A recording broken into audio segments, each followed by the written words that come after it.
নমস্কার, আপনারা দেখছেন ই বাংলা আজ। সঙ্গে থাকুন, ভরসা রাখুন। দেশের স্বাধীনতা দিবসের প্রাক্কালে তারকেশ্বরের বিধায়ক তথা আরামবাগ সাংগঠনিক জেলা তৃণমূল কংগ্রেসের সভাপতি রামেন্দু সিংহ রায়ের উদ্যোগে কোটালপুরে এক মহতী রক্তদান শিবিরের আয়োজন করা হয়। এই রক্তদান শিবিরে 500 জন রক্তদাতা রক্তদান করেছেন বলে বিধায়ক জানিয়েছেন। শেষ পর্যন্ত পাওয়া খবরে জানা গেছে এই রক্তদাতার সংখ্যা প্রায় 600-র ওপর। আরামবাগ সাংগঠনিক জেলা সভাপতির এটি একটি কৃতিত্ব বলেই মনে করছেন সাধারণ মানুষ। এই রক্তদান শিবিরে যেমন তৃণমূল কংগ্রেস কর্মীরা ছিলেন, তার সঙ্গে ছিলেন বহু বিশিষ্ট নেতা এবং নেতৃত্ব। এর সঙ্গে ছিল সাধারণ মানুষ। আপনারা তারই দৃশ্য দেখছেন ই বাংলা আজের পর্দায়। তারকেশ্বর থেকে সমীর দাস, সঞ্জয় গোস্বামী প্রতিবেদন।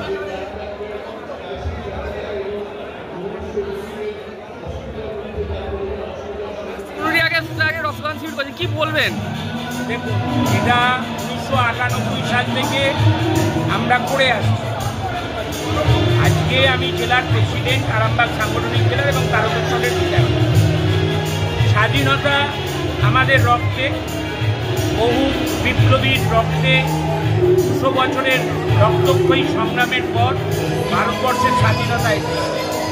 তাই আমরা মধ্যরাত্রে আজকে 14ই আগস্ট আমরা 12টার 1 মিনিটে আমরা পতাকা উত্তোলন করে আসছি এবং এইটাকে স্মরণীয় বরণীয় করে রাখার জন্য প্রত্যেক বছর রক্তদান শিবির।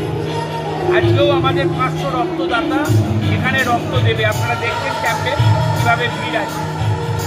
একটা ক্যাম্প অলরেডি সকালবেলা নিয়ে বেরিয়ে গেছে, এখন 3টে ক্যাম্প চলছে।